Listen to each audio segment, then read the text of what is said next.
Sore ini kita akan belajar tentang cerpen. Cerpen dikenal tidak hanya untuk kalian penggemar sastra saja ya.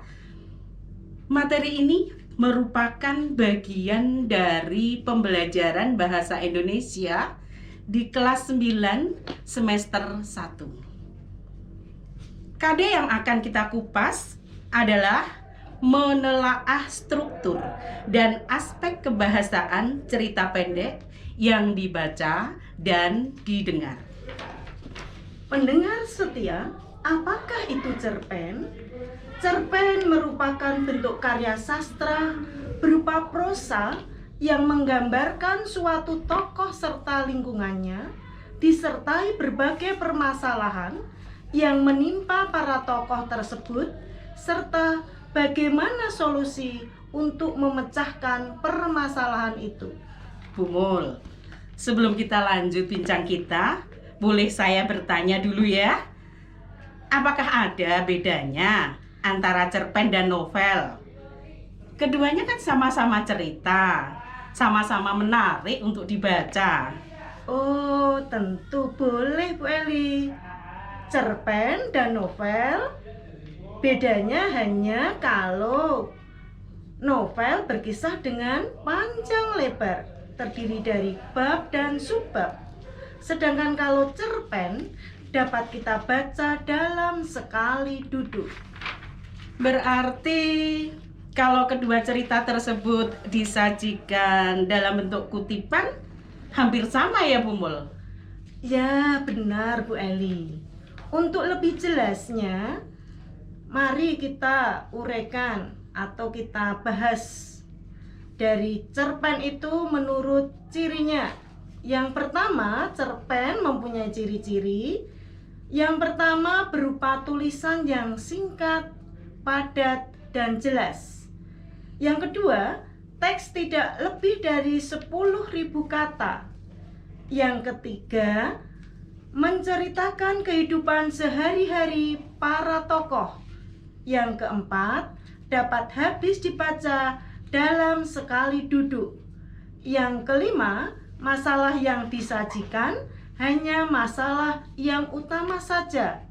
Yang keenam, penokohan sederhana atau karakter tokoh tidak terlalu mendalam. Yang ketujuh, memberi kesan mendalam bagi pembacanya. Yang kedelapan, alurnya tunggal dan lurus. Yang kesembilan, tokoh yang ada mengalami konflik sampai akhirnya menemukan solusi. Oke. Kalau kita berbicara tentang cerpen, tentu di dalam cerpen itu sendiri ada unsur pembangunnya ya Bu? Iya Bu Eli, tentu. Cerpen atau cerita pendek pada dasarnya dibangun oleh dua unsur. Unsur tersebut berasal dari dalam dan dari luar cerpen. Unsur pembangun cerpen yang berasal dari dalam disebut unsur intrinsik, sedangkan yang berasal dari luar disebut unsur ekstrinsik cerpen. Iya, sore ini kita akan membahas di unsur intrinsik saja ya Bu Mul. Terima kasih Mbak Sita. Aku punya impian yang menguatkanku menghadapi kenyataan. Hebat ya Bu. Dengan mendengarkan lagu I Have a Dream, seakan mimpi dan keinginan yang kuat untuk meraih cita-cita yakin terwujud. Menambah kemauan semangat belajar untuk anak-anak meski belajarnya masih harus dari rumah. Dan sekarang mari kita lanjut pembahasan kita. Iya Bu Eli. Pendengar bebas yang setia, kita kembali di bahasan unsur intrinsik cerpen. Unsur yang ada di dalam teks cerpen itu meliputi yang pertama, tema, yang kedua, tokoh dan penokohan, yang ketiga, alur atau plot, yang keempat, latar atau setting, yang kelima, sudut pandang pengarang, yang keenam, gaya bahasa, yang ketujuh, amanat. Mari kita bahas satu persatu. Yang pertama yaitu tema. Tema adalah ide atau gagasan pokok yang mendasari cerita pendek tersebut. Contohnya ada tema persahabatan, perseteruan, pendidikan sekolah, penguatan karakter, dan sebagainya. Yang kedua, tokoh atau penokohan. Beda ya anak-anak, tokoh dan penokohan. Kalau tokoh itu orangnya, sedangkan kalau penokohan adalah watak atau karakternya. Jadi di sini penokohan merupakan pemberian sifat pada tokoh yang ada di dalam cerita. Untuk mengidentifikasi watak seseorang, tokoh dapat dibedakan dengan dua metode. Yang pertama, secara analitik atau secara langsung.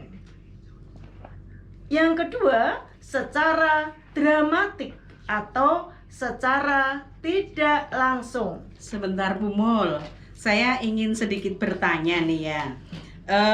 Tadi disebutkan sebelum kita membahas lebih lanjut yang dramatik ya Bu Mul, tadi disebutkan bahwa penokohan diuraikan atau disebutkan dengan cara analitik, secara langsung. Secara langsung itu yang bagaimana ya Bu Mul? Baik Bu Eli. Yang dimaksud secara langsung itu melalui uraian atau deskripsi, penjelasan pengarang. Tokohnya dihadirkan ke pembaca tidak secara terbelit-belit. Sifat atau watak, tingkah laku, ciri fisik. Contohnya Bu Eli, aku tersenyum pahit, kulihat tangan dan jariku hanya tinggal kulit, kuraba pipiku yang cekung. Berat badanku hanya 47, meskipun pada minggu yang lalu 58. Kecil ya berarti ya, 47 itu. Percakapan itu menunjukkan sekarang badannya sedang kurus. Itulah Bu Eli, secara analitik atau secara langsung. Oh iya. Bisa juga misalkan seperti ini ya contohnya. Clara adalah seorang siswa yang rajin begitu ya? Iya. Bisa Bu Mul? Bisa. Berarti kalau rajin itu dari penampilannya sudah rapi, sisirannya rapi. Nah, itu bisa dilihat juga dari bentuk fisiknya ya Bu Mul ya, berarti ya rajin. Anak yang rajin bentuk fisiknya berarti berbeda dengan anak yang malas. Kalau anak malas kemungkinan rambutnya berantakan, autan. Oh iya, matanya merah mungkin ya karena terlalu banyak begadang. Begitu. Oh iya, silahkan bisa dilanjut Bu Mul. Oke. Sedangkan yang kedua, secara dramatik atau secara tidak langsung, bisa yang pertama melalui bentuk fisik tokoh, yang kedua melalui jalan pikiran tokoh, yang ketiga melalui tindakan tokoh, yang keempat melalui lingkungan tokoh, yang kelima melalui dialog antar tokoh. Berarti jelas ya Bu Eli ya? Iya, cukup jelas ya. Jelas ya anak-anak yang ada di rumah. Ya.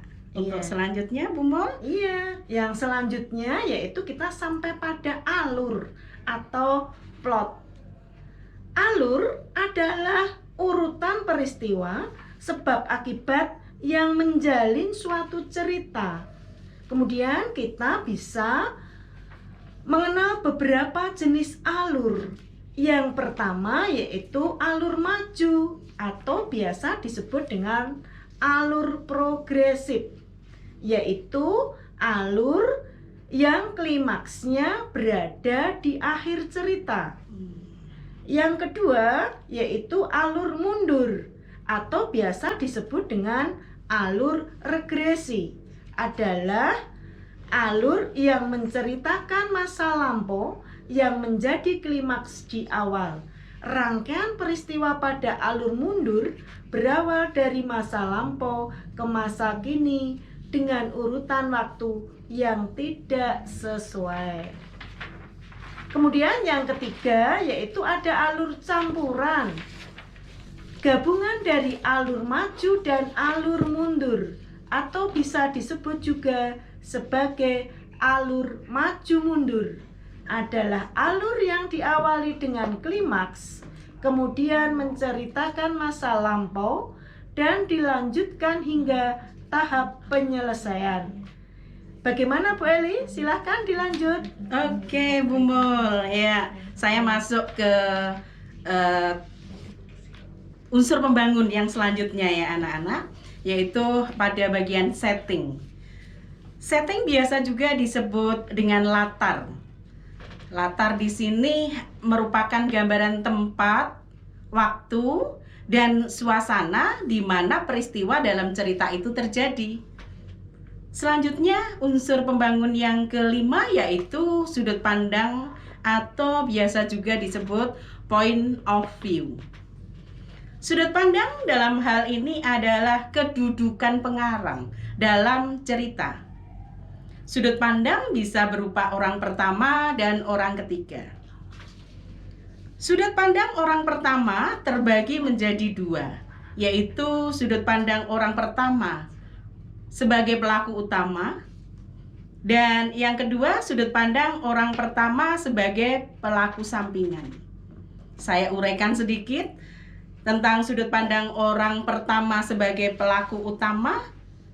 Umumnya menggunakan kata ganti seperti aku atau saya kalau tokoh utamanya berbentuk tunggal, atau biasa juga dengan menggunakan kata kami ya Bu Mul. Iya. Ya. Dalam sudut pandang ini, penulis atau pembuat cerita seolah-olah terlibat dalam cerita. Biasanya dia sendiri sebagai tokoh utamanya, dia menceritakan dirinya sendiri. Jadi yang diceritakan itu pengarangnya sendiri. Itu yang sudut pandang orang pertama sebagai pelaku utama. Sedangkan sudut pandang orang pertama pelaku sampingan hampir sama dengan yang pertama tadi. Hanya bedanya di sudut pandang orang pertama pelaku sampingan ini, pengarang posisinya bukan sebagai tokoh utama lagi. Hanya pengarang menceritakan tokoh lain. Ya. Tapi di sini pengarang tetap berada di dalam cerita tersebut. Itu yang sebagai pelaku sampingan. Ya, ada di dalam cerita Bu Mul, Iya. tetapi menceritakannya sudah tokoh lain. Iya. Kira-kira anak-anak sudah paham belum ya Bu Eli ya? Iya. Antara sudut pandang orang pertama sebagai pelaku utama dan sudut pandang orang pertama sebagai pelaku sampingan. Iya. Nanti yang masih belum paham, silahkan ya bisa tanya ke WA Radio Suara Salatiga. Ya, Ibu lanjutkan yang berikutnya yaitu sudut pandang orang ketiga. Ada sudut pandang orang ketiga serba tahu. Dalam sudut pandang ini, pengarang akan menceritakan apa saja terkait dengan tokoh utama. Sedangkan yang kedua, sudut pandang orang ketiga sebagai pengamat. Dalam sudut pandang ini, pengarang menceritakan sebatas pengetahuannya saja. Pengetahuan ini diperoleh dari penangkapan panca indera.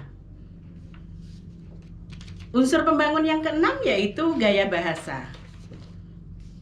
Gaya bahasa adalah cara khas dari seorang pengarang dalam mengungkapkan sebuah kata atau kalimat dalam cerita, sehingga kalimat-kalimat di dalam cerita itu terkesan lebih indah, lebih bermakna, lebih terkesan begitu. Dan tentang gaya bahasa ini, kalau sahabat bebas pada Senin yang lalu mengikuti, pasti sahabat sudah mengenal beberapa contoh gaya bahasa yang digunakan atau yang biasa disebut dengan majas. Iya. Ya.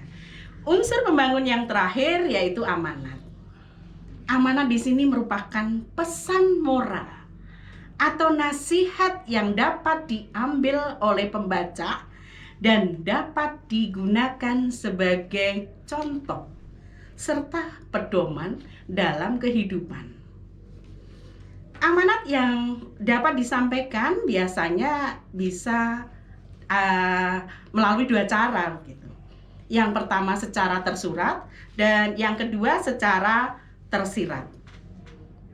Jelas, kalau secara tersurat kita dapat menemukan pesan itu langsung dari dalam teks itu, tertulis secara langsung. Itu yang tersurat.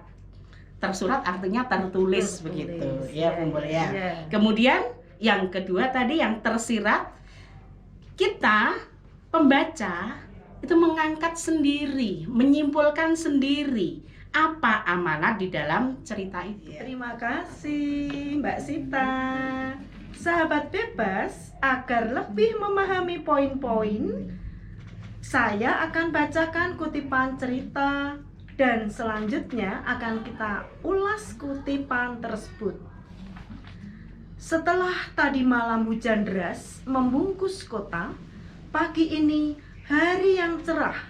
Pelajaran pertama adalah IPA. Setelah meletakkan tas hitamnya, memeriksa daftar presensi, dan menyapa kami, Pak Gun membagikan kertas ulangan yang kami kerjakan seminggu sebelumnya. Hasil ulangan kami ini mengecewakan. Nilai rata-rata kelas turun signifikan. Minggu depan ulangan lagi. Keluhan dan seruan tertahan, keberatan terdengar. Akan tetapi, keluhan itu sia-sia. Pak Gun tidak pernah bernegosiasi dengan keluhan siswa. Tidak ada pilihan.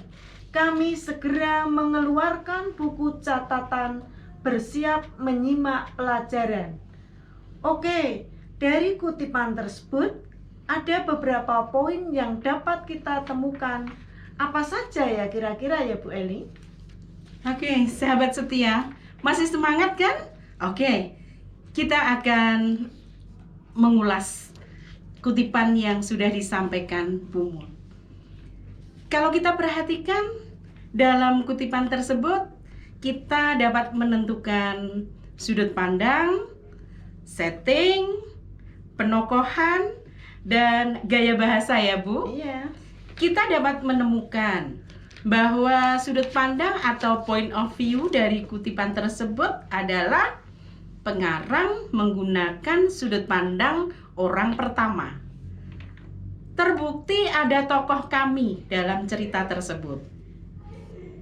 Setting yang digunakan cerita itu terjadi di dalam kelas pada pagi hari dengan suasana yang gaduh. Kemudian penokohannya di situ ada tokoh Pak Gun, ya. Tokoh Pak Gun di situ seorang guru yang tegas, disiplin, tapi di sini tidak mau bernegosiasi dengan siswa. Sedangkan gaya bahasa yang digunakan di situ saya menemukan kalimat pertama. Setelah tadi malam hujan deras membungkus kota, pagi ini hari yang cerah, pelajaran pertama adalah IPA. Kalimat tersebut menggunakan majas personifikasi, khususnya pada klausa hujan deras membungkus kota. Mengapa alurnya cerita tidak terlihat Bu Eli? Atau karena cerita itu berupa kutipan? Atau cerita yang tidak lengkap Bu Eli? Iya Bu Mul, betul. Sebuah kutipan cerita tidak akan terlihat alurnya karena ceritanya terpotong, atau dengan kata lain cerita itu tidak utuh Bu Mul. Oh begitu ya Bu Eli. Coba Bu Eli, selanjutnya kalau kita bahas dengan cerita yang utuh Bu Eli, supaya sahabat bebas lebih paham dan lebih jelas, Bu Eli. Oke, akan Bu Eli bacakan ya. Judul cerpennya Malaikat Tak Bersayap. Aku seorang pelajar sekolah menengah pertama atau biasa disebut SMP. Namaku Cantika dan aku berada di tingkat akhir. Artinya aku duduk di kelas 9. Ini pukul 3:30 sore.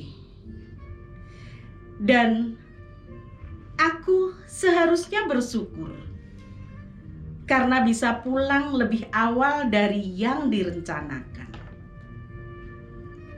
Tapi tetap saja, seperti pelajar pada umumnya, aku tetap menganggap pulang lebih dari jam 2 itu pulang sore.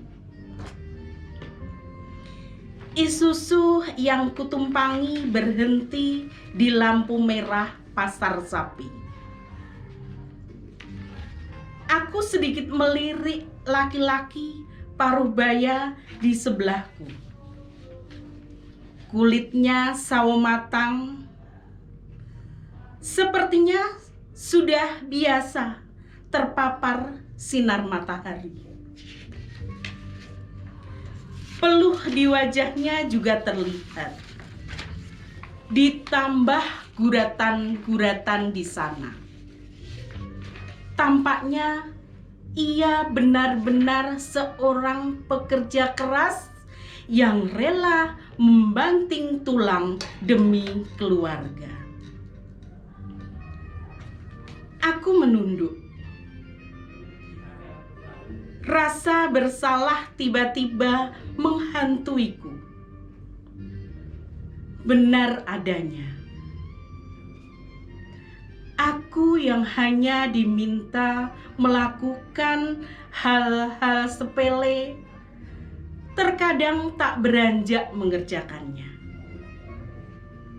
Sedangkan beliau, ayahku, yang ku minta mengantar dan menjemputku walau sekalipun, walau jauh, atau mengantarku ke fotokopian semalam apapun. Beliau melakukan dengan sukarela. Walau terkadang dengan wajah lelahnya, ia selalu berkata, "Sesuk meneh aja ndadak kok ngene yo, Nduk." Tapi selalu lagi dan lagi kuulangi kesalahan yang sama. Terkadang aku berpikir, harapan seperti apakah yang ayah taruh padaku? Apa yang beliau inginkan? Benar adanya. Kalau ayah membiarkan aku memilih jalanku sendiri. Tapi pikiran itu terkadang menjadi sebuah topik renunganku. Sebenarnya harus seperti apa aku? Harus bagaimana aku? Apa yang membuat ayah dan mama bahagia? Aku tak tahu.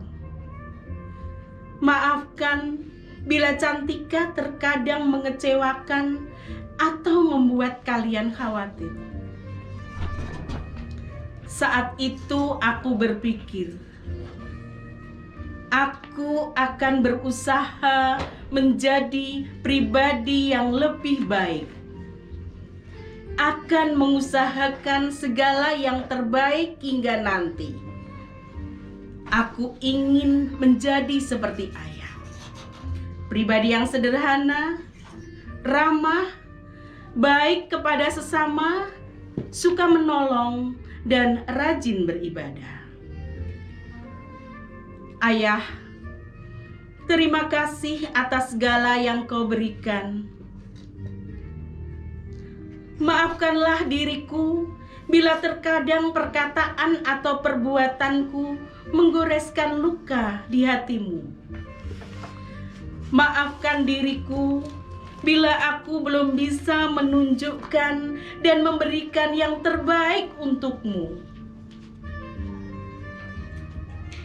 Tolong selalu ada untuk putrimu ini, Ayah.